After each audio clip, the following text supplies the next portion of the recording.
It's my pleasure to introduce Sheriff Tom Welsh, QC, who, as many of you will know, is the director of the Judicial Institute for Scotland. Sheriff Welsh was appointed floating sheriff of South Strathclyde, Dumfries and Galloway, based at Hamilton in 2000. Between 1997 and 1999, he was a temporary sheriff throughout Scotland, and he was admitted to the Faculty of Advocates in 1982 and took silk in 1997. He practiced in the Criminal Appeal Court, High Court and Sheriff Court for over 18 years.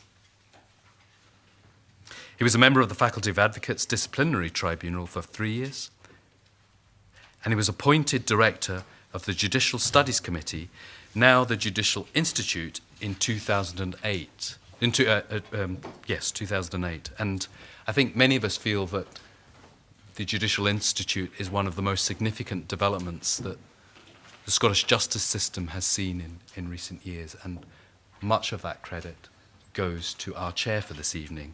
So would you welcome, please, Sheriff Tom Welsh, QC. Thank you.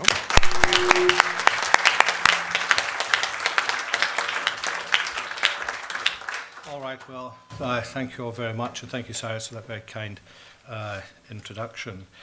It's an enormous privilege and pleasure for me to be standing here chairing this event in the presence of Justice Sachs. I was lucky enough to be present last night, as I'm sure many of you were, at one of the most inspirational talks I think I've ever heard in the memory of a Scottish judge.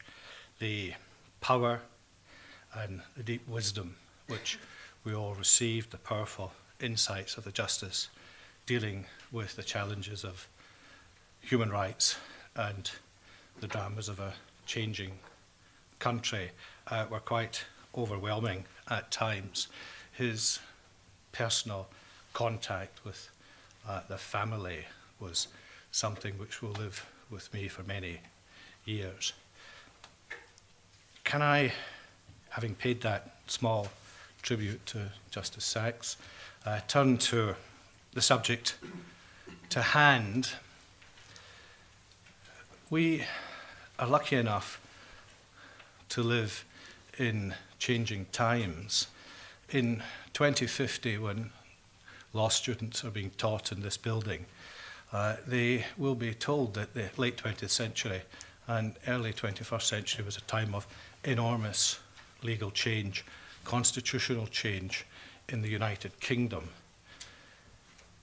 That change, I have been lucky enough to live through the change. And before I turn specifically to our subject this evening, which is to do with the voice of the child, the place of the child, the presence of the child in the sentencing process, can I say something briefly about change? I intend to have Justice Sachs on his feet at 6 o'clock, before 6 to speak. And I also intend to be quite ruthless in the time distribution, so I'm warning our speakers now that I will interrupt them in order that we can enable everyone to participate in this colloque. When I went to the bar, I can distinctly remember how judges approached legal procedure and criminal matters in Scotland. I remember one occasion being in a court and a very important point of credibility arose, and it was to do with whether or not someone had received intimation of rights when they were in detention. And the judge was aggressively antagonistic towards this idea of rights for a detained person. And I had naively suggested in my speech and in my addresses to him that one of the things that might have helped would have been if the accused had been given a copy of his rights in the police station. Now, this was roundly scoffed at and dismissed as being a ludicrous idea and something which would be impossible to achieve, and we couldn't change the system for that. Yet at noon yesterday, I saw online that every person in Scotland who will be detained in future will be given a letter of rights, and this will be backed up by statutory authority in terms of a bill that's going through the Parliament. So things change, and the judges have an enormous task to come to grips with what I call, and people no doubt will criticise me for using the phrase, the rights culture. And it is there's a paradigm shift, it's a paradigm change. People have to learn what rights are, what they mean, are they justiciable, how do they operate, and how do we address that challenge. It doesn't take me to tell you that in Scotland in the 18th century, we engaged in sentence. It was a unilateral process. It was simply the judge applying the sentence. By the late 20th century, early 21st century, I think it had become a bilateral process. But in some countries, it's trilateral.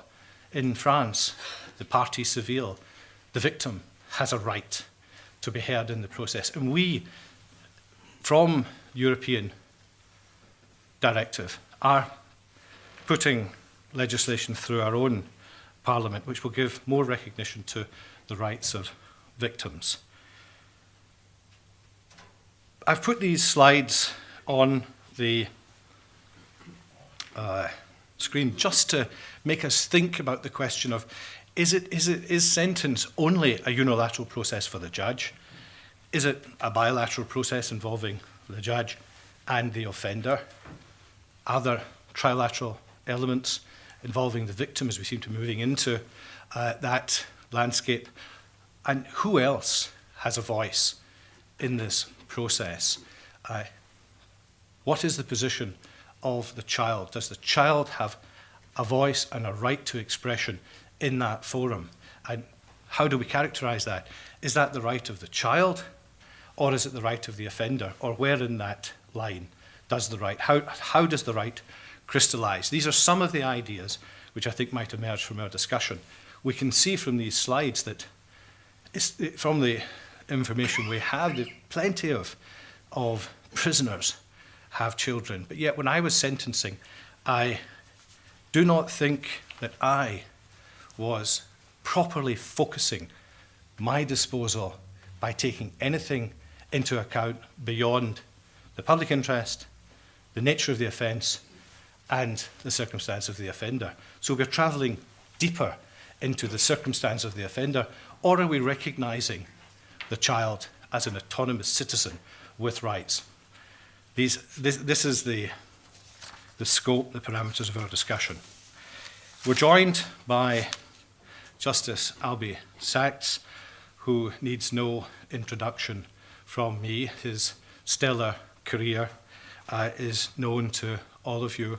He was appointed by Nelson Mandela to be one of the first judges of the Constitutional Court in South Africa. He served there with great courage and distinction for some 15 years. Some of you will know of his earlier life as a freedom fighter and a champion for human rights. We're also joined by Tam Bailey, who in his own way is a champion for the rights of Scottish children. At the Institute, we have a very powerful and positive dialogue with the Children's Commissioner, and he's been and will continue to come to raise awareness among the judges of what the United Nations Convention on the Right of the Child means, the voice of the child, and how the judges should engage with that. I'm also pleased to introduce Sarah Roberts, who is a child and family support manager at Families Outside. And this is a national charity that works to support the families of people involved in the criminal justice system. And I have to say that Families Outside were one of the first organisations that when the Institute began engagement with the third sector, with academia, with government, that came to our door, and we hope to work more with them. And finally, Kate Philbrick, who is also here, she's just on my left, is the chair of Toy Box, which is an organisation which supports children visiting Barlinnie Prison in Glasgow. And some of you will be aware of the work, the very powerful and good work that's done by that organisation in difficult circumstances. So I hope that you find the discussion engaging. I'm optimistic that from all of the information that we are given, we will have some very positive and powerful time for dialogue. So with that brief introduction, can I now introduce to you, or welcome to the podium, Mr. Justice Sachs. Thank you.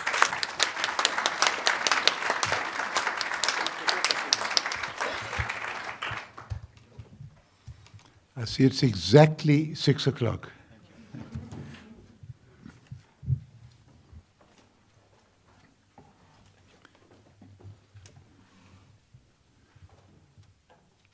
As you all know, Nelson Mandela is lying critically ill in hospital in Pretoria. Shortly after he became president in 1994, one of his first acts was to issue a clemency decree to reduce the number of persons in our very overcrowded prisons in South Africa. And he isolated 3 categories. All had to be prisoners serving sentences for non-violent crimes. And one would be disabled people, another would be children under a certain age, and the third, and the one which was to give big headaches to the Constitutional Court afterwards, was a decree saying that mothers of children under 12 were entitled to be released. Mr. Hugo was a father of children under 12. And he said, what about me? I am the primary caregiver of my child, and this is unfair discrimination on grounds of gender. And it was a headache, and it divided our court.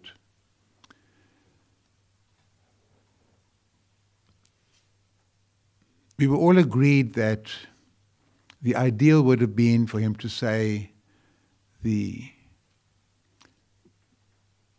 prisoners who were the primary caregivers of children under 12, in for offences not involving violence, should be released. That would have avoided that particular problem. But one of the difficulties in his way was that this would have meant something like at least 15,000 men prisoners would be released, whereas there was something like 440 women in that category. So from being an act of clemency of the kind that you frequently get, it's not just a new president, it's a new democracy. It's just that one of those signs of hope that new ruling administrations often give as a gesture. First time round, they're in power and they want to do something that's an act of grace, and it's a power given to them by the Constitution. He felt 400, that's okay. He also felt that somehow the community would feel, we release 400 mothers, we can accept that, and children under a certain age and disabled people. But that also became part of the problem, because there was an objection now. Is that fair or unfair? The very first issue was, did the court have a power at all to deal with a exercise of clemency by the president? And the defenders of his action said, well, it's the old prerogative power which we received from Britain. It hasn't been revoked by our constitution, and we just can't interfere. Our court had not much difficulty in dismissing that argument. We're now in a constitutional state. There are no vacuums, there are no holes, there are no exercises of public power that are not subject in principle to judicial scrutiny. The prerogative is gone. In fact, the very idea of a constitutional state is to say there are no more prerogatives. There are no more powers that inhere in any individual, in any authority, simply on the basis of dynasty or for any other reason. But of course, it's the kind of power that the courts will be very reluctant to interfere with, because it's intended by the Constitution to be discretionary. It's not your judicial exercise of power. That went into the sentencing process. That went into the appeal system. This is now an act of grace that is quite important, that all societies allow. Law and grace go together, whether it's looking at from a theological point of view or jurisprudential point of view. Grace is an important element of bringing just that touch of something. It's not justice in itself, but it's an element of balance and fairness and right in society. So it was an important theme that we developed and important for the future of constitutional democracy. The more difficult question was it unfair discrimination? And Mr. Hugo argued it was unfair against him simply because he was a man. He was now being deprived of the right to get the clemency. I think we were unanimous that it wasn't unfair against him as a man. He was imprisoned not because he was a man. It was an act of grace. It wasn't a right that people had. But even acts of grace can't be exercised on a basis that somehow offends the Constitution. So if he'd said all white people in that category, parents of, or all black people, or all Zulu-speaking people, or all people who voted for the ANC, or anything like that, as the basis for that act of clemency, then we would have said that's unconstitutional. It's an abuse of power, and it's based on criteria that are inadmissible. And I think the feeling amongst all of us was that he didn't have a claim himself to be treated equally, that the fault was that it presupposed that mothers of children under 12 are the primary caregivers, and it reinforced the notion of the gender division in society, that men are the providers, maybe criminal providers, troublemakers, and women are the caregivers. And so it was unfair discrimination against women, saying that only women could be released. It was a rather odd argument in practice. I don't think the women prisoners would have felt it's being unfair to them on grounds of gender, that they have to stay in to establish the general principle. Ruth Bader Ginsburg, with whom I discussed this matter from the US Supreme Court, she's so strong on formal equality, and she says whenever there are distinctions, women always come off worse. And she insisted that it was unfair discrimination and agreed with my colleague, Justice Johan Krichler, who said it was unfair discrimination against the women because it reinforced the division of labor in society, that it was part and parcel of patterns of male domination. The majority of us, however, said the matter had to be looked at differently. The reality is that for ideally, it would have been fine to say every caregiver, primary caregiver, but there was no way in an act of clemency we could find out. You can find out who men are and who women are fairly easily. From an administrative point of view, it could be carried through. But if you needed all these investigations, it just couldn't be done. And it could have meant 15,000, and it would have been maybe a bit shocking to the general public to feel so many prisoners are being released without looking at each individual case. So we felt that, and he wasn't in jail because he was a man. He was in jail because he'd violated the law, and he wasn't claiming a right other than the right to be treated equally, a right that was being denied to him because he was a man. But more strongly than that was the issue that the reality in our society is that overwhelmingly the bond between mothers and children, overwhelmingly in practice, tends to be stronger. And I was influenced by the fact that my first wife, Stephanie Kemp, when she'd been locked up as a political prisoner, when she wrote about it afterwards, commented on the women who had their babies in prison with them. It was the one point of life in their lives. And even those who didn't have the babies with them, the only area of dignity, of autonomy, of status in the world for them was the connection with their child, which was very, very special. And the bonding between them and their children tended to be much stronger than the bonding between the men and their children. And looking at the issue from a substantive equality point of view, and not purely formal point of view, the majority of us felt that that is the reality. And equality deals with real people living in real circumstances, and so we felt it wasn't unfair discrimination. We would have been happier if somehow the president hadn't had little touches of patriarchy in his approach and in the language of the provision, but nevertheless we upheld that. At that stage, the rights of the child didn't feature so strongly. That was our interim constitution. They came through far more strongly in the final constitution. And that was also the factor that we felt. It wasn't only the rights of the mothers that was involved, it's the rights of the children, and the rights of the children to have a mother isn't automatically and inevitably better than the rights of the child to have a father present and active in their lives. But in general terms, that is the reality of the world in which we live, and so we felt it was not unfair discrimination. It's a controversial decision and an interesting one. Some years pass. I'm now the judge who's given the task, there were two of us, to filter incoming applications for leave to appeal to the Constitutional Court. We would receive about 120 applications a year. We would hear about 30.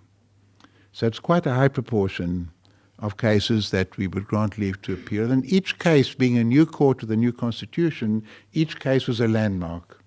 We couldn't rely on precedent, we were creating precedent. And we had to decide whether or not it was in the interest of justice to hear the matter. Was it a constitutional matter, first of all? And is it in the interest of justice to hear the matter? Interest of justice could be partly procedural. Has it gone through the other courts? Is it ripe to reach us? And we didn't like hearing a case as the court of first and last instance. We liked another court to receive all the evidence, to give a judgment, and then we could sit back and evaluate that. But interest of justice generally turned on, is there a reasonable prospect of success? However fascinating the legal point might be, if it's no chance of a favorable outcome, forget about it. And I'm reading through the papers and I feel I can't think of a more hopeless case where an application is being made. Mrs. M, because children are involved, we don't give her name, was the mother of 3 boys living in a very poor area, an area that's socially very fragile, to use euphemistic language, with gangs and drugs, and boys are particularly vulnerable. And she uses a credit card. She goes to grocery shops. She goes even to a liquor store. And they're small amounts, the equivalent of £10, £15. She does it about 20 times. Total amount of, say, £300, maybe even less than that. She's bound to be caught. She's caught. She's brought before court. She's told, don't do that again, and given a suspended sentence, say 2 years imprisonment, suspended for a couple of years. Before the years are up, she does it again. Also lots of small amounts. She's inevitably caught. And she's put on trial a second time, and she does it again. She's released on bail, and she does it a third time. I can't think of a worse case. She's sentenced to 4 years imprisonment by the magistrate, who happened to be a woman. She says, but I've got these 3 children. And the magistrate says, didn't actually say you should have thought of them before you did this, but that's more or less implied in that. You now really are a persistent offender. The law's been as gracious as it could be, given you every chance, and you haven't taken advantage of that. waste of time. She takes the matter on appeal, and she wins on a technical point that knocked out one very important element of the conviction. And so the High Court decided, hearing the appeal, that instead of being 4 years straight, she should get 4 years, of which I think 2 would be suspended, and the right to be considered for correctional supervision, which meant that after a quarter of the sentence, I think it would be after about 11 months, she could be released on parole, subject to doing useful community work at the discretion of the prison authorities. She says, but that's impossible. My children have got nobody else to look after them. They're in a dangerous area. Please, I want to be with my children. Let me be with my children. I write a report recommending to my colleagues that the application be refused, no prospects of success. As I said, I couldn't think of a more hopeless case. It was easy for me to write that report. And one of my colleagues says, Albie, maybe you're right as far as Mrs. M is concerned, but have you thought of the rights of the children? Have you even raised that question? I said, no, I haven't.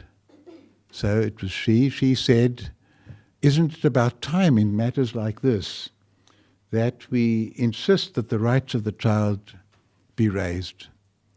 So I said, okay, it's clear that you want to hear the matter. It is an important question of principle, but don't think it's going to affect the outcome at all, because this is just hopeless. So I make a report now to my colleagues saying, we'll hear the matter. I don't think there's a chance that the sentence will be altered, but at least we can get a ruling that in cases like that, the rights of the child have to be taken into account. So quite a long time has passed in the meanwhile with all the appeals, and something like 4 or 5 years. And because the rights of children are involved, we get a welfare report from an independent authority, and we also ask for somebody to act on the behalf of the children independently. So it's a welfare report from a state agency and somebody acting as curator ad litem. Do you use that terminology here? Yes. That's as curator. And now the reports come in from both the curator, very, very strongly saying, you know, this woman has become a model parent. 5 years have passed. She set up 2 businesses, one of which happened to be providing bail for prisoners. Another was as a laundry. She is functioning very well. She's earning well. She's on the Parent Teachers Association. She's very active in the PTA. And there's nobody else. I've tried to see the fathers of there were 2 fathers involved. They're quite hopeless. There was a grandmother, just physically incapable. There was nowhere else where they could go, and it would be disastrous for the children. And the Social Welfare Authority, on behalf of the state, more or less confirms, a little less enthusiastically, but confirms, corroborates the main factual elements. Now I'm stuck, because we've called for those reports, and those reports are saying she mustn't go to jail. And it forced me to rethink the whole matter. And the main aspect of the rethinking was not to say this is a question of keeping children out of jail. Lots of law dealt with that. That's not the issue here. And it's not a question of simply allowing the parents to stay with their children, which is a factor you take account of. That's part of the punishment. You're deprived of your daily contact with the children. It's a completely fresh question that had never been asked in our country in this way my colleague was saying we should ask it now. Children have rights. It's the rights of the child. That must be the starting off point. And what would be in the best interest of the child? And our Constitution said, in all matters affecting the interests of the child, the best interest of the child shall be paramount. Now, what does that mean? And does that mean the fact that children are involved and they're going to be negatively affected mean in every case like that you can't send, say, a killer, somebody who steals millions and billions, you can't send them to jail because the child will be affected. It can't be in that. And yet the word paramount is used. We had to deal with all that. In the end, the court decided unanimously that the trial judge and the High Court judge had erred, they had misdirected themselves in the manner that they approached the matter. They were looking at it simply in terms of the fairness of the sending her to jail, in terms of what she'd done. And they hadn't asked the question our Constitution required them to ask: what does the paramountcy principle in relation to the children, how does that impact? And what is the role of the judiciary in cases where children are going to be negatively affected by a custodial order? And we lay down as a principle, and this was agreed to unanimously by the court, that in all matters where a child or children can be affected by the imprisonment of a primary caregiver, then the court is obliged to examine what's going to happen to the children in all matters, and can't simply say we leave it to the authorities to do their best, to provide places of care, foster parents, whatever it might be. It's the duty of the presiding officer to inquire.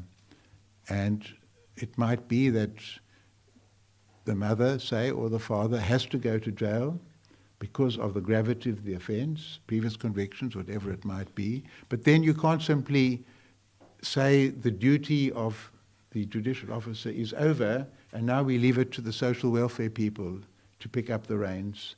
The judicial officer has to ensure that the interests of the children will be properly taken into account.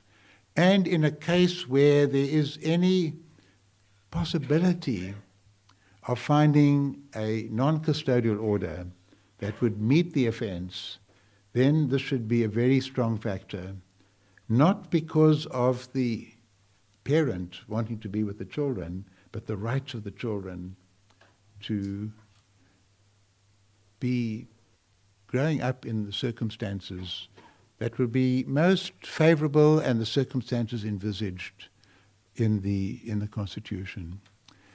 And in writing that section of the judgment, I just recalled a conference we'd had before the Constitution was adopted on children's rights, the rights of a child, and coming up with the idea of the rights of the child have far too narrowly been seen as the rights not to be abandoned, not to be abused. Of course, that's primary and fundamental, but that's far too narrow. There's a second cluster of rights, and that's the rights to education, to health, to shelter, to get on in life. That's the rights of the child.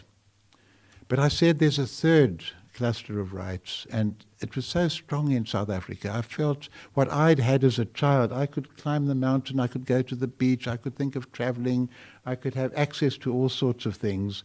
And other children growing up not many miles away from where I was growing up, the right to fun, to adventure, to exploration, to know about your body, to know about your history, to play, the rights to be out in the world. These are rights that somehow get eliminated. The rights of the child are seen as either physical, not to be abused, or nutritional. But what about the rights of the imagination, the right to be somebody, the right to be a person, the right to be in society? And to me, this was as important.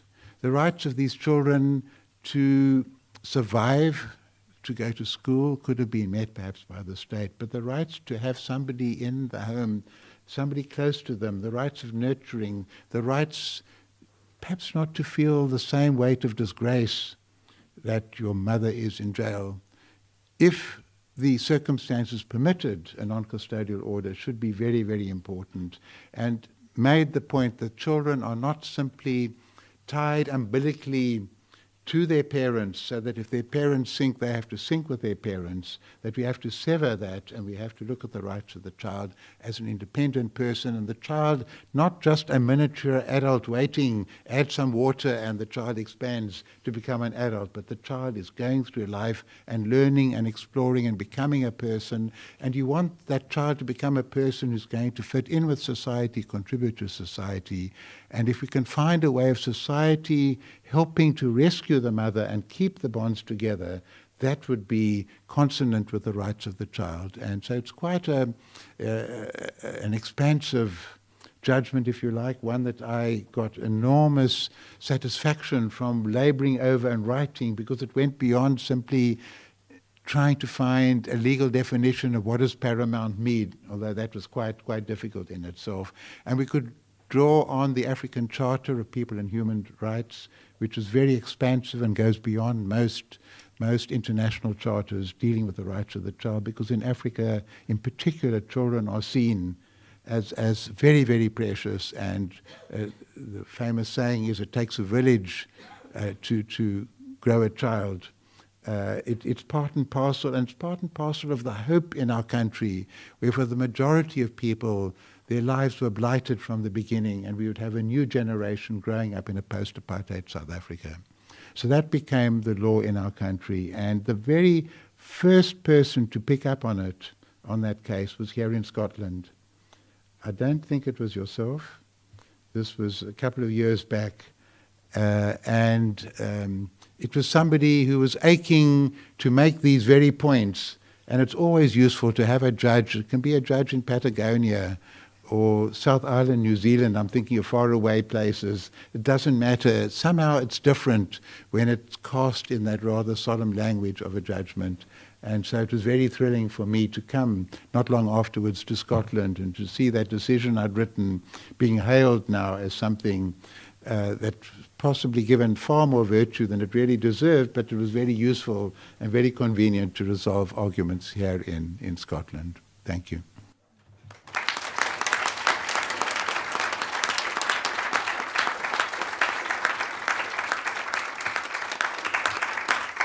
Thank you very much, Justice Sachs, for setting the scene for our discussions. And it now falls to me to welcome Tam Bailey, the Commissioner for Children and Young People. And Tam, I know, likes to walk around when he's addressing the audience. So, Tam, the floor is yours. Okay. Thank you, Tom. This always happens to me. Either I come on after children who've stolen the show, or I come up against world-class speakers to try and follow and fill the space. But I'm absolutely delighted to be here.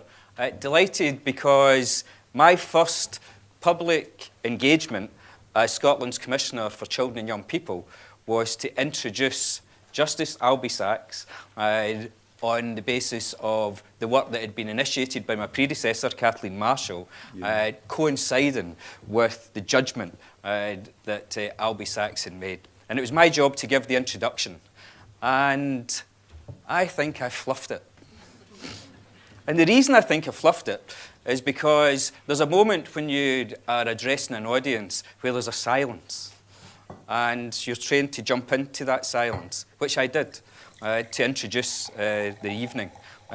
Just a tad too early. So my carefully crafted words on that evening were constantly interrupted by people who were arriving and disrupting the whole of the audience. So that was one reason. The second one was that I chose to recite Burns. A man's a man for all that. And the reason I did that was to try and tap in to some of the spirit of Scotland. And afterwards, people at the interval said, "Well done, Tam." Said, "But see if only you had sung it." We would have joined in. And that was added to because Albie in his address gave a recital or gave a song that he sung to himself when he was in solitary confinement. So, I am going to make up for that 4 years. I'm not sure I'll remember the words, and you may want to join in on "A man's a man for all that." I'm just actually going to sing the last verse. Then let us pray that come it may, and come it will, for all that sense and worth o'er all the earth shall bear the gree, and all that, for all that, and all that, it's coming yet, for all that man to man the world o'er shall brothers be, for all that. Now, I am not going to win the X Factor. But that gives me great pleasure to be able to make up for those lost years. Now, Tom has very enterprisingly put up on the screen earlier the numbers of children who are of prisoners. And I bet that almost every one of those children comes from areas of high intensity poverty. And poverty, children living in poverty, diminishes their life chances, has an impact on their social, mental, and we now know cognitive well-being as they grow up. And in fact, compromises their enjoyment of their rights. So that's the overarching issue which impacts on our children. That's the overarching issue that impacts on our children's capacity for development. And there are some other overarching issues, but we have to remember that what we're dealing with here are children, essentially, whose lives have been compromised. And compromised more because of their parents being imprisoned, their primary caregivers being imprisoned. And I've been asked to speak tonight about some of the work that we've been engaged in terms of trying to promote child rights impact assessments and all decisions that affect children who have a parent who's imprisoned, and trying to impact on our courts to impress upon them the importance of taking into account the impact of children of parents being removed and being imprisoned, just as Albie has so very eloquently outlined. And recently, I was invited to speak at a conference in Ottawa about child rights impact assessments. And so I told them a story, because it reminded me when the request came through.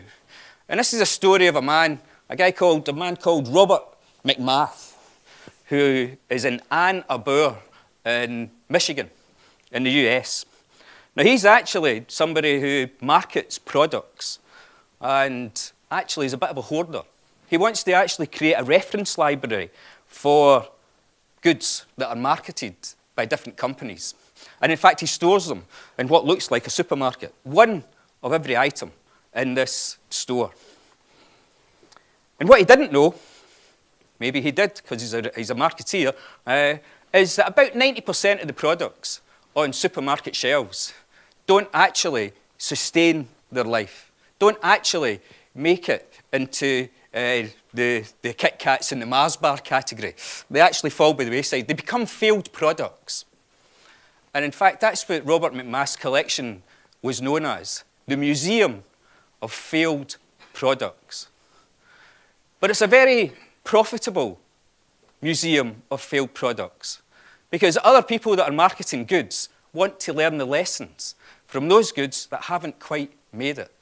And in fact, to their surprise, when they pay the money to get access to the Museum of Failed Products, they find that many of the products there are actually their own companies. They didn't keep them. So it was in that spirit of learning from mistakes that I gave my address to the people in the conference in Canada. And I'm there to talk about child right impact assessments.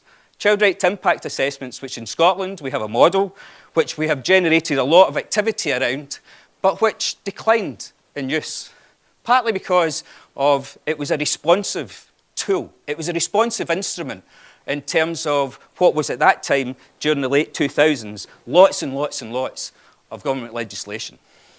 So I was there to give them our experience, our short history of the use of child rights impact assessments. And in fact, we don't use child impact assessments when we're looking at children who may be who are related or where their parents or caregivers are up for sentence.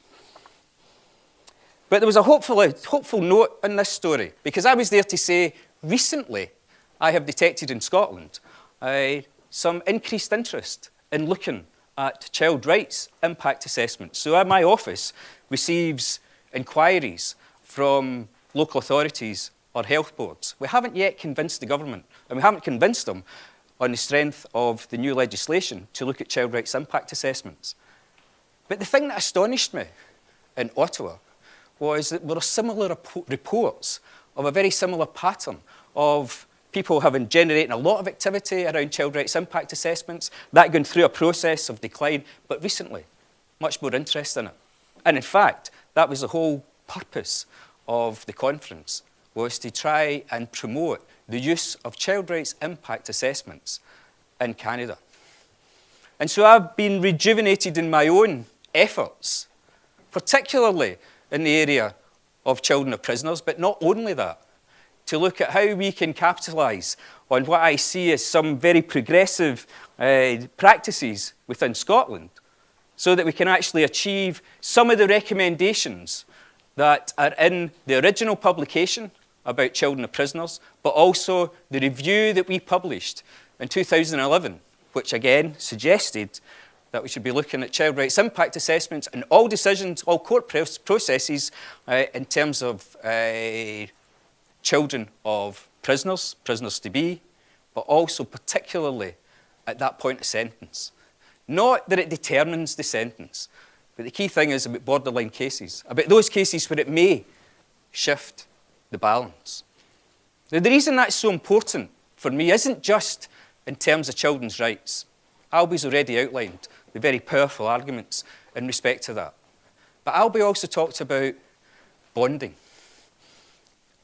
And I do a lot of work in the early years. And in Scotland, we are educating ourselves in terms of the science of what happens to children in the earliest years, so that we can now combine our knowledge base in terms of attachment theory, and the science of what happens to children as a result of different forms of attachment, which impact on children's social, mental, and cognitive development. The development of MRI scanning over the last 25 years allows us to see the impact of different types of attachment on children. And beyond that, we're looking at how we improve our services in the earliest years of life. And in other words, we're taking much greater cognizance of that bonding between children and their caregivers, the very people where we are removing from that child, the very impact that that will have on that child's development. Not just on the basis of some of our notions of earlier years about the importance of the bond between the parent and the child. We now know the actual impact, the measurable impact that that can have on children. Take another couple of minutes, Tim. Okay, sorry, I'm over. No, two minutes. Okay, right, 2 minutes. I've got two more points to make then. And it's about teenagers, the very case that you were dealing with. And in terms of teenagers, we now know that there's the same frenzy of synaptic neural connections happening pre and post-puberty. The very same process that means that the early years are so important. And so they are right the way through childhood, right up through the teenage years, where attachment counts just as much. So this is about it being important right the way through a child's journey. And we've got a lot more to learn about adolescence. Anybody that's got an adolescent child will know that. And finally, to bring all of this together really is about how inspiring it is for us to be able not just to talk in terms of children's rights, as I do, as we are doing increasingly in Scotland, but to know that that isn't just the right thing to do in terms of the law, in terms of our international obligations, but it's absolutely the right thing to do in terms of children's development. So I really welcome being here tonight, and thank you very much.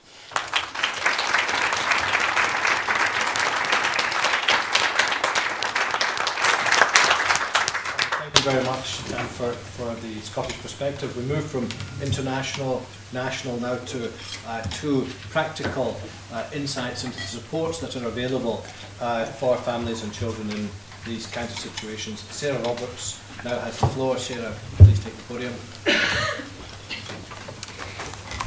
Thank you very much. I think as well as thanking you, I should also reassure you and say that I do not have a song for you this evening. There will be a little technical detail going on as I start. A few years ago in Scotland, a woman, and I'll call her Mary, breached a community penalty for a driving offence.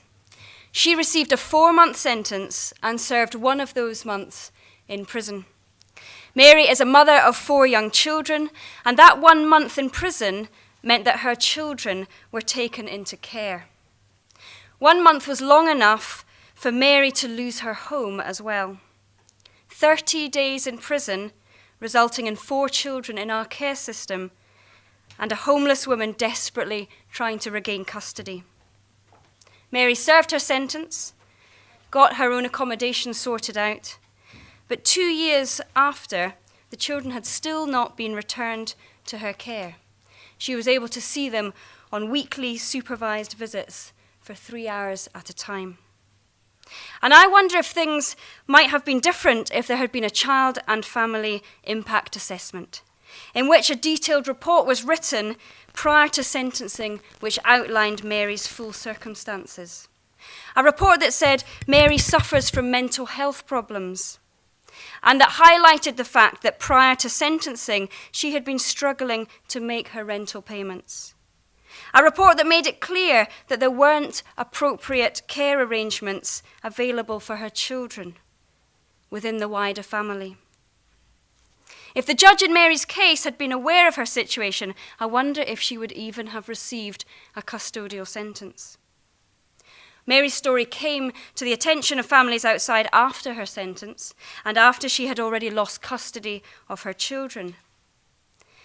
And I wonder if, prior to her sentence, if Mary had been involved with an organisation called Circle, whether her story might have been quite different.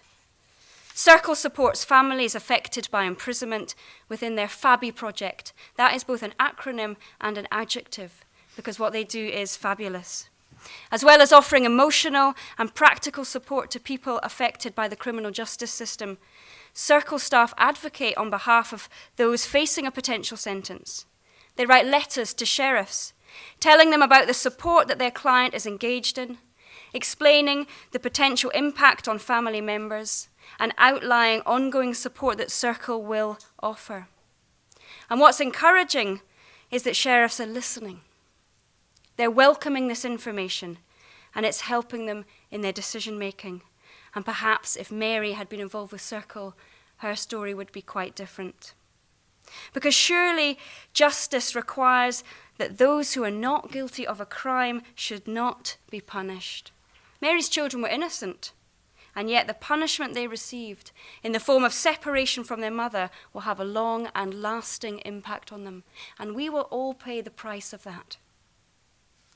I'd like to be able to say that what happened to Mary would not happen now. In 2011, on behalf of the cross-party group on families affected by imprisonment, a paper was submitted for the United Nations Universal Periodic Review of Human Rights, which included a recommendation for the use of child impact assessments, a recommendation the UK government subsequently accepted, but, and this is a big but, it's a recommendation that has yet to be implemented.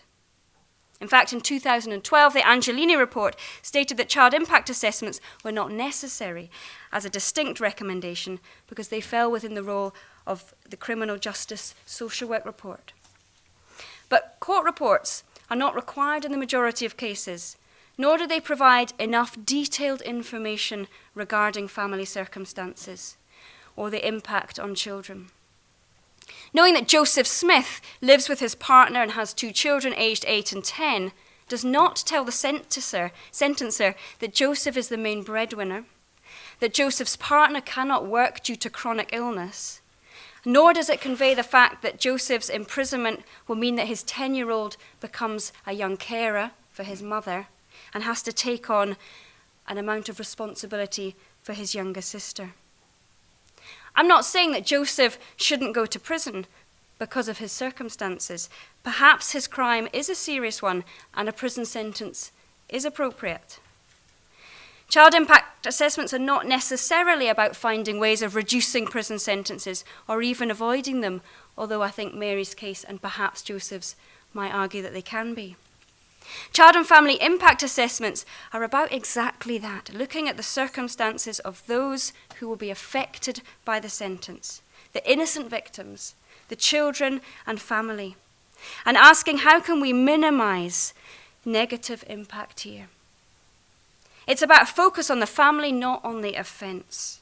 Even if a sentence is inevitable, surely it is good practice to ask about the impact of the sentence on children and other family members. If we ask these questions, we can then put the right kind of support in place and make that available early doors. Let me tell you another story that Families Outside has been closely involved in, which I think illustrates this. In this case, 3 children of a single mother, I'll call her Helen, appear to have been completely overlooked when Helen was sentenced to life in prison. This was a first-time offence, so there was a court report written. But while the report may have mentioned that Helen was the carer of 3 young children, at no time were the care arrangements of those children discussed with the wider family. The sentence was passed with no reference to the impact that it was likely to have on the children and on family members, who ended up taking the responsibility for looking after them. What's important here is that a child and family impact assessment would not have made a difference to the sentence. Helen would have always received a lengthy prison sentence.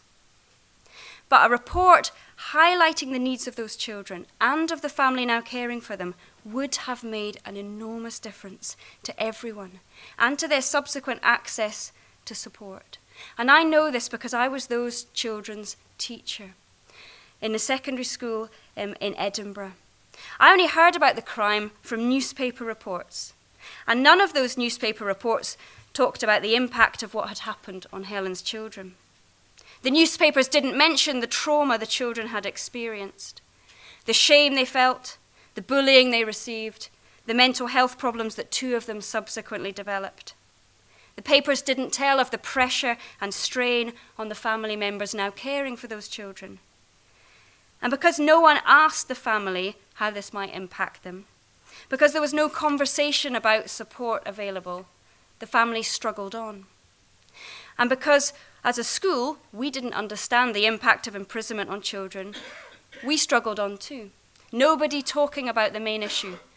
No support package that met the actual needs of those children. It was only when, out of deep frustration, in a meeting at school with the carers of the children, that I blurted out, "I'll go and visit their mother in prison then," that I began to even consider the wider impact of imprisonment on children. Because I did go and visit her. And what happened was, I set out to meet a prisoner and found myself getting to know a mother. And that experience took me on a much wider journey. I began to ask questions. How can it be that Scotland has an estimated 27,000 children affected by imprisonment each year, and yet schools, in most cases, don't know who they are? Never mind how best to support them. How can we walk sensitively alongside family members on the outside such that they feel confident in the systems that are there to support them? And how can we include imprisoned parents in their children's lives so that real and meaningful connections are maintained and developed during a prison sentence, something which we know reduces reoffending considerably? Well, I ended up taking my questions out of the classroom and beyond Scotland. And thanks to a Winston Churchill Fellowship, I was able to look at some good practice in Australia and in the US, which, by the way, in the US, certainly you will see the very best as well as the very worst of practice. And my research findings are a whole other talk. And if you want to hear that, you can get it on the Families Outside website. But let me just summarise all the conversations I had with imprisoned parents, with their children, and with the carers. I can summarise it in a few words, because when I asked them all what it is they want, they said this: I want someone to ask how I am doing. I want to be listened to. I want to be involved in the decisions that are made about me. I want to be connected, and I want to be included. That sounds to me exactly like the purpose of a child and family impact assessment. We need to stop doing things to people and start doing things with people. We need to take the wider view and focus not solely on the sentence in relation to the offence, but on those affected by the sentence. Perhaps if there'd been a child and family impact assessment for Helen's children and family, there could have been support put in place for the family members who were left caring for the children. Perhaps they would have felt more confident in sharing information with agencies like the school. Perhaps all teachers at my school would have had a greater understanding of how to reach out to families affected by imprisonment. And perhaps we could have prevented certainly 2 of the children from developing mental health issues. And certainly I think we could have helped all 3 of them move positively into employment and post-school opportunities. If we don't see children of prisoners as human beings in their own right, as people with potential, skills, abilities, a desire to contribute to society, then we will write a script for them that offers no hope. In fact, writes them off and ultimately sends them to jail too. I met a lot of children during my research, and I want to just finish by mentioning 2 of them. Cody is 14 and lives in Albuquerque. And he said this: "My dad's been in prison twice now, each time for 3 years. In my old school, I told this one teacher, Mr. S, about it because I trusted him. He was cool. He asked me about my dad, things like, do I see him, how I was feeling, that kind of thing. It really helped me. There's another teacher in my school, though, Mr. B. He was always negative, putting me down. He didn't like me, and when he found out that my dad was in prison, he took advantage of that. He'd say, you won't be anything. You're going to end up in jail just like your dad." Cody then said to me, with a wisdom beyond his 14 years, "I think it's better if teachers know, because then they can help me if I'm having a bad day. I think it would be good if teachers got a kind of lesson on how kids like me feel and what it's like for us." I actually think we all need a kind of lesson on that, not just teachers. Because of Cody's words, we're now offering CPD opportunities to all teachers in Scotland to go into prison and experience what it is like, to feel it and walk in their shoes and hear what the issues are and have tools to better support them. And I think there's scope for that kind of training amongst a wide range of professionals. I met Imani in New York, and she said this to me: "I get angry when people call us children at risk. I see us as children of promise." Her dad had been sentenced to 107 years in prison. And I became fascinated about the different scripts that we write for children of prisoners. One that says, you're going to end up in prison too, and another that says, it doesn't have to be this way. There is hope. And so I took the children's voices that I heard, and I made a wee video, and I just want to play that as I finished, just to illustrate how important it is to listen to what children are saying, to help them turn around how they see themselves. I'm going to end up in prison too, just because my dad's there. You're wrong if you think there are other possibilities for me. I know a criminal breeds a criminal. It's not true. There's good in everyone. My dad's a bad person. Don't think that it could be different for me. That's where I'm going. Doing well at school, finding a good job, that's not important to me. Being in a gang, getting into fights is what matters. Listening to me, you should just write me off. And don't ever believe I want to succeed. I've dropped out. I'm out of reach. Don't assume that I can become anything. You see, the script of my life has already been written.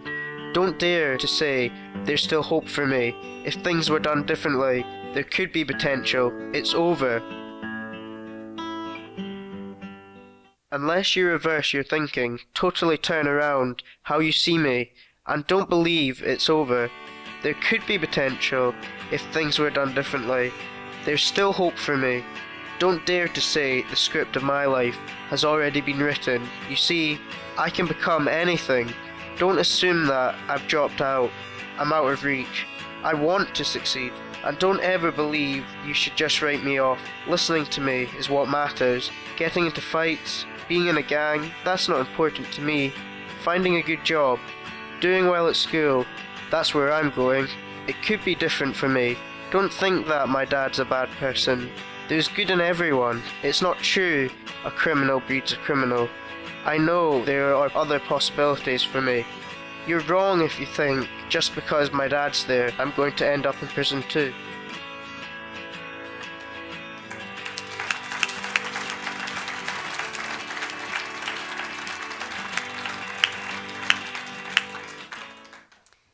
At the end of the day, this is not just about Mary, Joseph, and Helen. It's about their children. Children with hopes and dreams and potential. Children who have clearly got something to say. And I think it's time we started listening. Child and family impact assessments would seem to me a very good place to start. And the question we need to ask now is how. Thank you very much.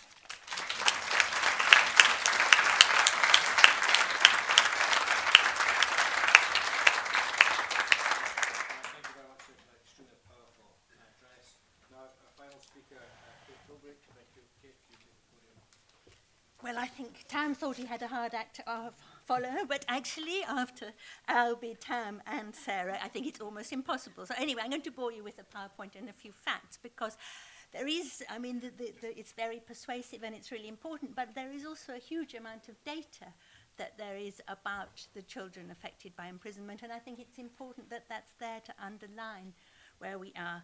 And I was asked to talk about the European perspective. And of course, that's absolutely impossible to do justice to the European perspective in less than 12 minutes or something. So I'll do my best. I mean, there are over 800,000 children in the European Union separated from an imprisoned parent in any year. And I've been involved with Eurochips now for about 12 years. And so that's really the perspective I'm coming from. And the next slide is saying what I'm going to do, but I think I'll rush over it because we've so little time. Eurochips has 15, is really active in 15 countries, and we're a network of organizations and people who are interested in meeting the needs of children affected by imprisonment. And so we both network, but we also are trying to change things. And how I got involved is because I am involved in Toy Box in Barlini, and this is in Barlini, which is really 2 miles away, and there's a play area, and although the statistics there say there are only 1,000 children a year affected by imprisonment, actually we see around 700 children a month. So I'm not quite sure how the statistics work out. And it isn't a big thing, but it means that in almost all visits to prisoners in Barlini, there is some play, there's some sense of fun for the children and some sense of normality for them. And that's how I got involved. I then got involved on a UK-wide basis and in developing things for children visiting prisons. So that's where I come from. And Eurochips, I mean, I suppose this is, you know, what we do. I mean, is we say that prison can damage the child in the imprisoned parent and will always change that relationship. I think it's really important that that relationship is always changed. And the issue of children with an imprisoned parent should be possibly be taken up as a public health issue. And I was really pleased, actually. Only today someone sent me an article from a New York public health journal, and there it was, talking about prisoners' children, so maybe it'll get there. Children need to be informed, consulted, and considered. Words humanize experience. What's traumatic for a child's future is what goes unsaid. It's important that we look at this. We can't just pretend that the imprisonment is nothing. We must look at it. We must consider it. And a child's right to family life has to be respected in all decisions affecting her or him throughout the criminal justice system. And I think one of the things we say is, and this is the paramountcy thing, is that the child's right to maintain contact with an imprisoned parent is inviolable. So when all contact, and when provided the contact is in the child's best interest, and so all security measures have to be made compatible with that right. However you do it, you've still got to accept that that right is there. And there are huge numbers of rights. I mean, for us in Europe, the UN Convention is important, but the fact that the European Charter, which is part of the the Lisbon Treaty is legally binding on all EU countries is also hugely important. Every child shall have the right to maintain on a regular basis a personal relationship and direct contact with both his or her parents, unless that is contrary to his or her interests. Well, arguably, you could say, is it regular enough if they're in prison? Will it ever be regular enough? Maybe we could be using that to be saying, actually, we need to do that, and we need to consider it. So there's also been a certain amount of Eurochip's rights-based work with the DIHR, or the Danish Institute of Human Rights, when the innocent are punished. And that looked again at sentencing and gives some really good examples of Poland and Italy, where the fact that parents are parents is taken into account in sentencing automatically. So that is really important.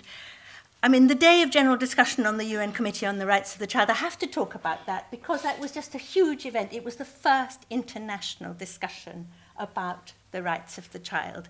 And I think that maybe part of this upswelling of interest in Canada and Scotland and so on arises out of that now the UN Committee on the Rights of the Child is saying we need to look at the interests of children with parents in prison. And I think that has been huge.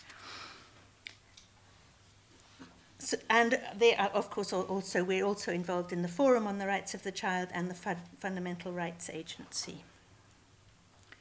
I now want to talk a little bit about a coping study, which is for us has been, Eurochips was so pleased to be involved in that because it was the first really large-scale European study on the mental health of children with imprisoned parents and looking at their mental health needs. And it was, I'm really glad to say, a child-centred methodology. We started from looking at where the children were and how we could involve them in all parts of the process so that we were doing what we've been talking about in that research. And it used a positive psychology approach. So it didn't say, what are the adverse mental health outcomes, although those to some extent came out, but we sought to understand the points of resilience. How could children cope with the experience of their parents' imprisonment? And so that children could be agents of their own change rather than being seen as victims. And it was a study that provides us with a huge evidence base, which I think will go on for a long time to come. And it surveyed over 700 prisoners' children in 4 European countries. And these are the countries involved. And in each of them, in Sweden, Germany, England, and Romania, there was both an NGO and an academic institution involved, so that we had a kind of healthy debate between practitioners and academics, which meant that we hope we really asked the right questions. And Eurochips and the Quaker United Nations office were involved in the dissemination strategies, really. So this, and these are just, I can't do justice to it, obviously, and the new report will come out next week, of the full report, but this is some of the positive resiliency factors for children of prisoners. And I think it says this is what's been found from surveys with over 700 children, and it backs up all that Sarah's been saying. The role of caregiving parents and extended family is huge. Honesty and openness is what's really needed for children. What we find, and I suppose it's important in terms of the child impact assessments, is that a lot of the children coming into Barlini, and we know it in this study, don't know that their parents are in prison. And so if they don't know their parents are in prison, they didn't know that they went to court. And whose responsibility is it to tell the child that? They say they want to be informed, but if they're informed by a social worker or a court person, then that takes away that huge bond that they have with their parents. So I'm really pro these child impact assessments, but I think the how that Sarah puts to us is huge, because we really don't know how we can get that into place. So this is the honesty and openness, the good early, continuing and good quality contact, children with it being able to confide in an adult, peer support if they feel they can trust their peers because the stigma's gone, and school support. There are less positive resiliency factors. I mean, they're more likely to be damaged and need intervention. They may develop maladaptive mechanisms and have problems at home and at school and with peers, and the cognitive issues which Tam talked about. And there's tension. There's less open communication and secrecy and anger. I mean, one of the German children said, "We're masters at suppression." I just think that's such a fantastic thing. You know, that's what they've had to learn to do, and they're conflicted. And the caregivers are stressed. They need support as well. And the contact with the imprisoned parent is more confused, interrupted, and the future is uncertain. It's always going to be like that. What was interesting is that in this research, they tried to get these sort of scientific recommendations, and we looked very carefully at the data and what the recommendations could come. And at the same time, there was a group of Swedish young people who were coming up, who'd been involved in some of the questions, but who were coming up with their ideas for what needed to change. And I mean, when I came to write a conference report, actually I just put them side by side because they were so parallel. The children knew what they needed to happen. And they put it in these: the child's right to privacy, children have the right to get information that's important to their health and well-being, children have the right to maintain contact with the imprisoned parent, and the right to leisure activities. That's what Albie was talking about. They knew that that's what they needed, and they shouldn't be penalised because their parents were in prison. And they have the right to information and support. But they also understood, and I think this is huge from these young people who also were prepared to present at a conference like this, and the right for their parents to receive support. They could see that their parents needed help to be able to support them. They needed help to know how to talk to them about it, how they could support them through this process if it was going to happen. And they also said, and this is, they talked about the school as well, they said the children have the right not to be discriminated against. And that is really it. They need to be treated fairly. All the children needed to be fairly, and regardless of what's happened to their parents. And that isn't how it is at the moment. And the academics added in public awareness and policy recognition, though I think that not being discriminated against comes under the public awareness. But the policy recognition of these children is huge. And we did have the recommendations. The children didn't specifically talk about the sentencing process, but the recommendations of the Coping Project were very similar to developing the child impact statements. And yet, we still don't know how to do that. That's still a how. The recommendation said yes, please, but not how. A few more minutes, okay. Well, this is more of the results, saying that prison contact is vital for children's resilience. Early, continuous and open contact with imprisoned parent and child-friendly environment is needed. That's what they need. And I'd just like to say this is one of the things that the children came up with. The other ways of engaging with the young people was that they said prison staff need education on children, on how to work with children, for example, as part of their pre-job training. This is what the Swedish children said, and this was in an earlier workshop. And it can happen in some places. I mean, I heard a Norwegian governor saying, "Our culture is to exhibit vitality and care for the inmates and their families, to show love for our work. The sundial heart reminds us." And for me, whenever I'm feeling despondent, I think, well, actually, if they can do it in one place, they can do it everywhere. So that, I think, is really important. We had this conference and in November. And what's interesting is that as a result, Baroness Hale has said, well, I'm going to make sure that all the English judges understand the impact of imprisonment on children. And both the EU Children's Commissioner's Office and UNICEF said, okay, well, we're going to change our definition of vulnerable children to include children of prisoners. Maybe they should be special children of promise, they should be, rather than vulnerable children, but they changed it as a result of it. So we plan as Eurochips to continue to build on the existing work and make sure that children are heard and use this bedrock of data as a springboard for future action.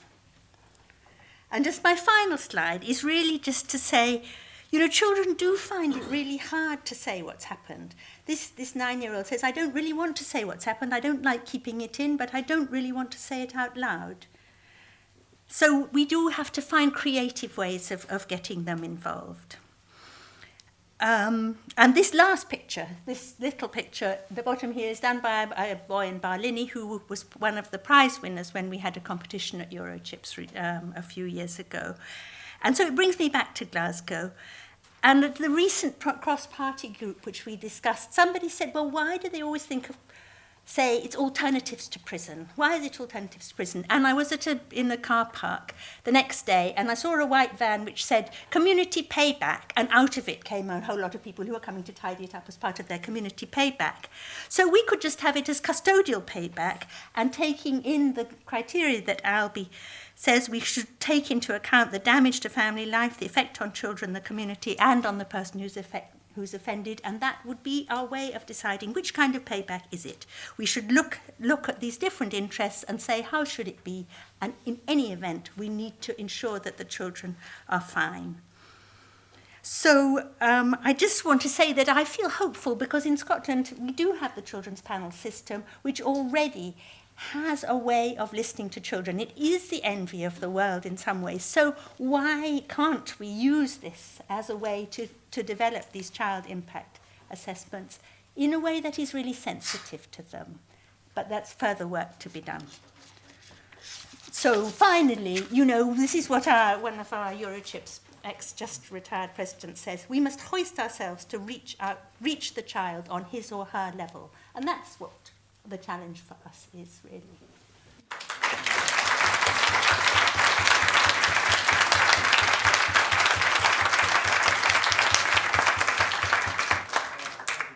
Kate, for that extremely interesting insight into the European dimension of the debate. We now throw the floor open for observations, discussion and questions. I can say to you that this event is being filmed, but in the final edit cut, the questions, the voices will be muted, and the content of the question will simply appear as text. So we feel that that will assist people to feel free to ask questions or make such observations as they care to. Now, I'll throw the meeting open in plenary session. An observation or question? Does anyone care to begin? All right, well, just perhaps a way of a precursor.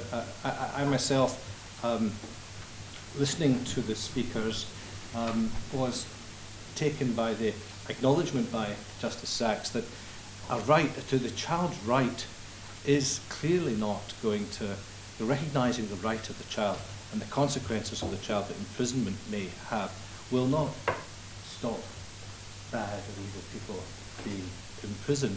So at one end of the scale, where custody is inevitable and sometimes mandatory according to our law, the voice of the child or the right of the child will not result in a non-custodial sentence. But interestingly, as I understand what's been said, that the court has an additional responsibility to go on and consider what are the consequences, and what the question I wanted to ask Justice Sachs was, what is the level of scrutiny that the court would require to engage into at that stage?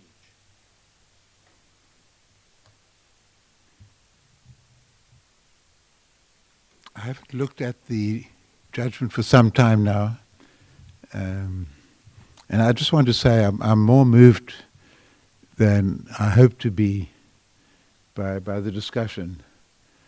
I didn't expect to find myself crying, and it's partly I'm tired, but it's not just that. It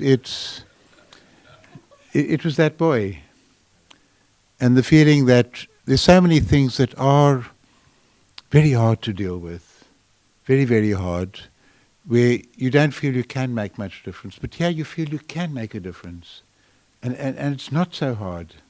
And the remedies we've been hearing are not so difficult, and many of them can become routine.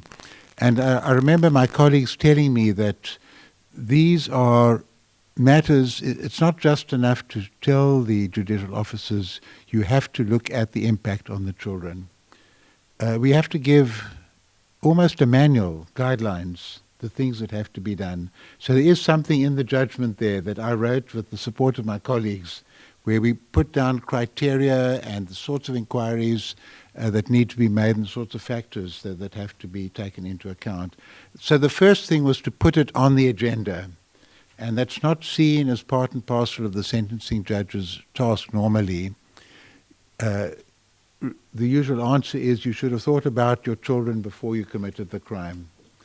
And that's a horrible answer, because you should have thought about the children before you pass the sentence. That's the answer that has to be given. And the sentence might be the same, but you have to be aware of the consequences of your sentence. And you can't say leave it to other agencies to deal with. So we did itemize in some detail. It's very operational, it's very hands-on, and also to make it easier for it's mainly magistrates dealing with these matters. And just remind me again, the question specifically was? What is the level of scrutiny? I mean, I'm thinking of a case where it's a mandatory life sentence. Yes. And many judges in this country, I think, would say, well, that's the judicial function accomplished and exhausted. Does the judge then go on to give guidance or guidelines about what's to happen to the child, and what level of scrutiny is involved in that? I mean, we have the principle, and I think it's the same in Scotland, that judges are the upper guardians of all children. And if the judges are doing something that's going to have such profound impact, then they have a duty to take the matter further. So it was a total change of mindset, a paradigm. And then the details can be worked out, and the conferences are needed, and all the different people involved, ask the specific questions you mentioned. What I didn't mention was what happened to Mrs. M. And hearing the other presenters confirms me in what I think was the correct majority decision. One always likes to be confirmed. And we decided that, given the reports that were made, that to send her to jail would reinforce the society's condemnation of repeated criminal action, but would be disastrous to all the people involved. For her, it means she's back in that community that was encouraging her in credit card fraud. Terrible for the children, not helpful for society, just to make that particular point. And we felt that there are many circumstances in which the community can do more to reintegrate a person and help the person, I'm not comfortable with the word rehabilitate, but become a better person than the state can do. And this was one of those cases. So the order was carefully crafted. And I might say 3-4 of my colleagues said, this is just beyond the pale. And they disagreed on the facts of the determination, but 7 went along with the determination that she should be given a completely suspended sentence with corrective supervision. But the terms of the supervision we wouldn't determine in detail. That's for the welfare authorities to decide the exact details. But they would include some form of psychological intervention. There was something compulsive. She was bound to be caught. And that required some attention and some introspection on her part as to why she was doing this and how she'd managed apparently to escape it. Secondly, she had to repay all the people she'd defrauded. And that would be meaningful. I don't think it's ever happened that a liquor store or grocery store has been repaid. And at not large amounts, but symbolically would be quite significant, and it would be reconnecting her because they were angry with her. Not just with her, because so many people, we all have to stand in line while they're checking up on credit cards. It's delaying the process. It's a damn nuisance because there are a couple of crooks. All of us have to suffer. So this was somehow trying to humanize the connections, making her real, making her feel more strongly what was involved. And then some form of community service that would be appreciated and valuable. Going to prison is so dumb and so stupid. We don't maybe have anything better at the moment for very serious crimes. But if you can find something that is positive, and I really felt so much for those children, to understand, and they've got to get it from her, and understand why their mum behaved in that kind of, understand as well as anybody can, but to try and retrieve a sense of dignity and not just a sense of disgrace was so important for them, and she should be their primary mentor in the importance of being honourable and becoming a full citizen. Just sitting here thinking, you know, it's one of those cases where I'm torn between should we follow up, and we're a constitutional court. We deal with the principles. We don't deal so much with the outcomes for particular individuals. And there's a big advantage in remaining aloof and outside so that you're determining the criteria. On the other hand, it would be interesting to know, and if things have turned out well, it will be a very marvelous story. The danger is they didn't turn out well. And I can't speak with the great confidence that I do when we were living in the world of hope without knowing whether the hope was justified. Thank you. Yes, a question. I wonder if you could identify yourself, please, before you ask.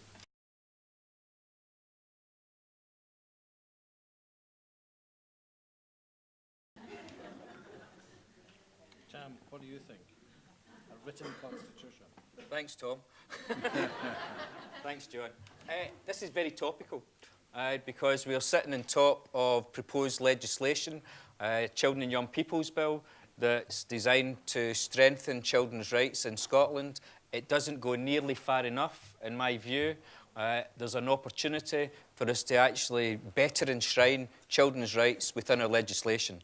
We're going to end up taking a baby step when I think that we could take strides. So that's the first thing. The second thing is that in the independence debate, there have been pronouncements from the government that in the event of an independent yes vote, that they will look at a written constitution. In fact, there has been some dialogue about whether children's rights would have a place within that, particularly best interests.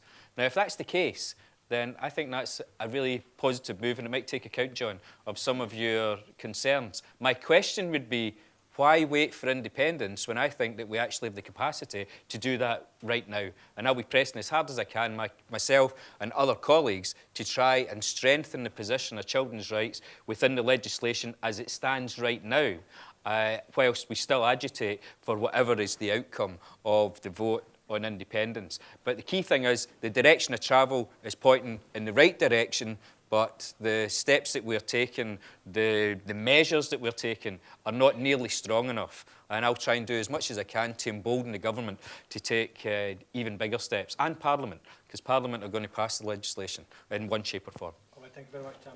Anyone else with the panel? That's more questions. Yes, the lady in the second row, please, and then the lady behind.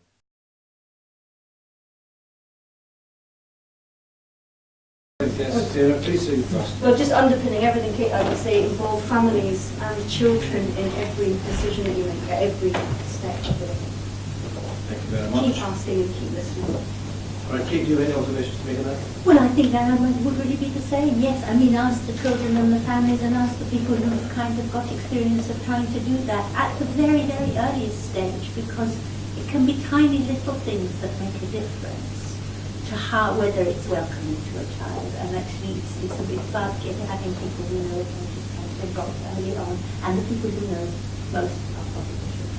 Thank you very much. Now, just that you have a view on that, or is it beyond your... No, it's I'll speak confidently on many topics without always being well informed. But now, one of the issues is babies with mothers. And my own view is it's far better for the babies to be with their mothers in prison than to be separated, even with the best care, because the bonding is so important. Then there's a cut-off date. The other theme is it's also, how do you conceive of the prison? If the penalty is you're deprived of your freedom, that's the penalty, then prisons can actually be quite decent places. And that's saying something about your society. And the punishment isn't to have a degrading setting in which to be. And the minute that's the vision of the prison, then that would include visiting, having children there, children maybe for weekends, different forms of association, contact. So it has an architectural dimension and a physical planning dimension, but also reconceiving of the nature of the relationships. All right, thank you very much. Tom, do you have a contribution to make before I move on Yeah, to the next very question? quick one. Plan it for prisoners aged 18 plus. And let's not have 16, 17-year-olds locked up in prison. And we can do this right now. Thank you very much. All right, I think the lady in the third row with the dark hair.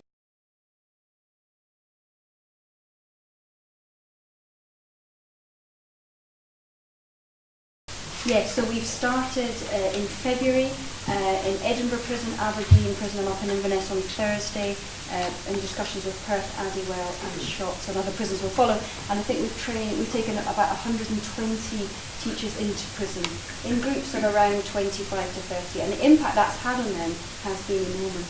So they've listened to the stories, they've engaged with the issues in a different kind of way than when they're not in the prison.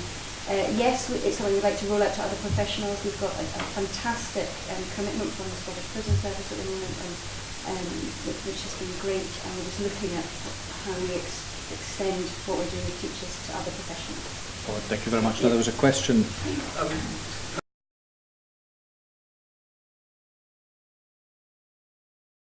All right, thank you very much, Magnus, for that observation. The gentleman in the far right, thank you.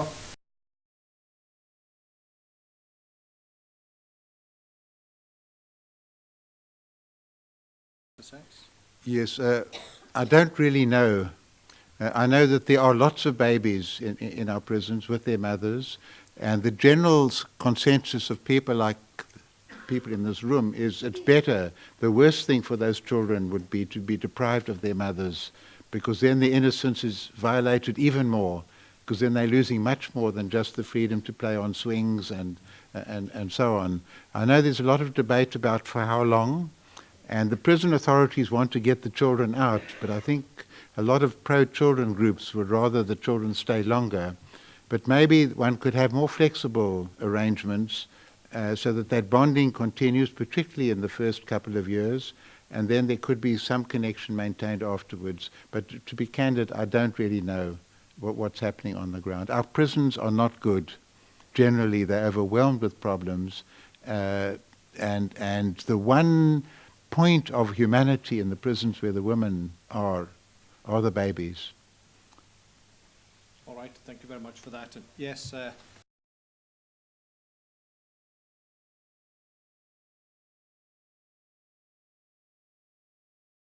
right, I think Sarah would like to respond to that. Well, I think that's a very interesting point. I think we need to give space to children to say, I am relieved about my parent going into prison.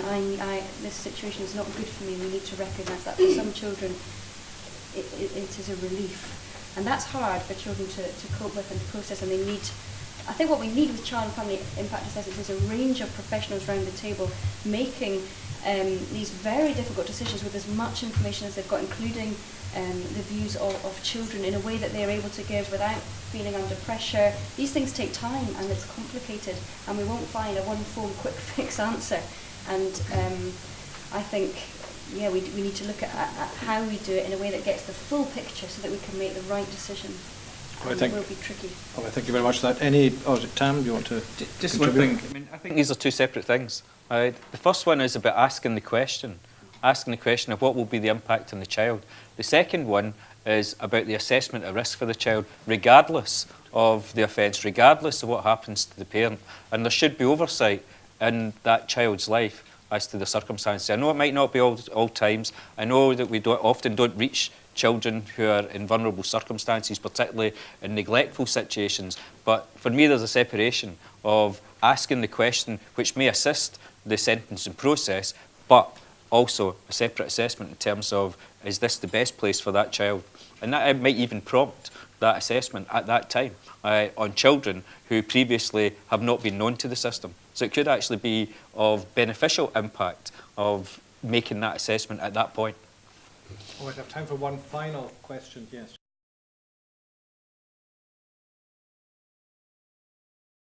Yeah, there was an opportunity in one of the criminal justice bills, which was thwarted at the last minute because of the discussion in the committee, and it was around whether it would tie judges' decision making, which I think completely missed the point. We have an opportunity just now because there's criminal justice bills on the stocks, although I don't think there's any proposals with regard to actually implementing or legislating on this. But given that this issue has been around for a long while, as you say, the compelling arguments about even asking the question, I think that we should be looking for opportunities. This for me is about legislation in terms of a requirement to take account of the rights of children or the impact of children at point of sentence. And that was the route that we used last time. We won't get there through incremental good practice, either that or a judgment that actually changes the landscape. But for just now, the opportunity is through legislation. So that's where I think the pressure point is. All right, thank you very much. Now, I know that we could continue all night with this discussion. It's been extremely lively, very interesting, very stimulating. I was, as well as Justice Shire, I was very taken by that wonderful poem. It's the second time I've seen it. It's very moving, even seeing it for the second time. But the other memory that I have of this evening was the definition, the way that Justice Sachs was able to develop. They talk about these the definition of children's rights, from the protective rights at the core to these developmental rights of education and health. But then this lovely penumbra upon the children's right, and this, what I would call it, I think it's apposite in the city of Glasgow, the right to flourish, that the child's right to have fun and right to enjoy and develop and prosper as an individual. It's been fascinating to listen to the contributions that we've had with the, as always, I'm a great Europhile, and I enjoyed listening to the contribution in relation to the European dimension and the great work that's done by families outside. I'm not omitting the Children's Commissioner, who is a great singer as well as orator. And on that note, it only remains me to call upon the Dean of the Law School to make a formal vote of thanks and invite you to a refreshment. Thank you. Thank you, Dean. I certainly won't be singing this, I can tell you. And you should be worried if I was going to, I can tell you. Well, I think has been said, this has been an absolutely superb seminar. I think last night we had a discussion about what the colloquialism in Glasgow might be for that, and we talked about good. I think this is dead good brilliant tonight, so whatever that, whether that's a colloquialism or not. I think for me, in particular, there are a number of elements in the mix of the seminar which were really instructive. I thought there was a lot of passionate advocacy about the issues. There were some unsettling biographies, which I think added to, if you like, the emotional dimension. A lot of interesting judicial reflection and debate about the practice, if you like, of the issues we were dealing with. We had a little song, and we even had some soap, so that was even more wonderful.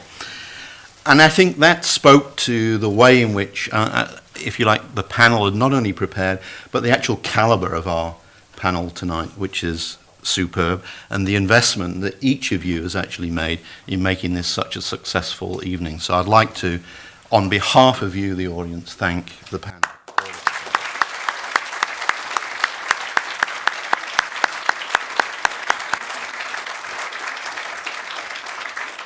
And I'd like to say a particular thanks to Tom, with I think his usual aplomb, has, I think, chaired this so efficiently and effectively, right to time, and it's only the Dean that's making you late now, so that's something to reflect upon. And in particular to Justice Sachs, who, having borne, I think, today's graduation ceremony, where you were awarded an honorary doctor's, has blessed us with his presence tonight, and I'm sure that ceremony has made you tired, but anyway, a different matter. And just to say, tonight wouldn't have been possible, I think, without the perseverance of Cyrus, who I think has organised this, and also the team in the law school, in particular Carol Hutton and the support team, who have made every effort to make this a very efficient organisation, and also to ensure that it was a successful evening for all of us. So now, please do go and enjoy the refreshments in the other room, and I look forward to seeing you again at other events from the law school. I'm not actually the Dean of the law school. That would be fraudulent of me to say that. I'm actually the Dean of Humanities and Social Sciences, so I wouldn't like to be, if you like, misleading you that I'm actually a lawyer, because I'm not.